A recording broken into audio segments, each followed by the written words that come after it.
الإمام المهدي عليه السلام للسغاير، والرغم كثرة شدة الذنوب والمعاصي اكو حاكم كان يحب شعبه، وهذا الحاكم من شدة حبه شعبه كان يوميا يديرهم مصباح، لكن الشعب ما يقدرون أهمية هذا المصباح فيكسرونه، إلى أن وصل آخر مصباح، ومن العقل والمنطق هذا الحاكم ضم المصباح لأنه الأخير، وإذا كسروه راح يبقون طول العمر بالظلام.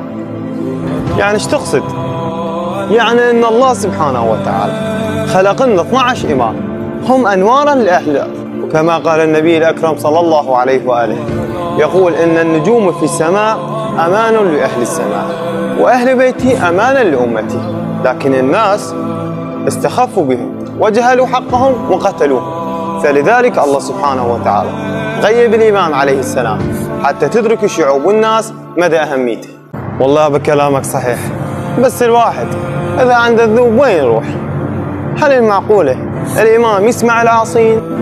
عندك الذوب مو معناته انتهى كل شيء، تقدر تحاكي وتقول له آسف، وهو بكل تأكيد راح يسمعك، وكما جاء برسالة الإمام المهدي عليه السلام إلى شيخ مفيد جدا عظيم يقول فيها روحي فداه، إننا غير مهملين إلى مراعاتكم ولا ناسين لذكركم.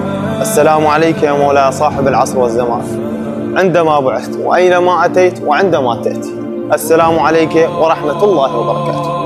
آسف على كل ما حصل يا يوسف الزهرة.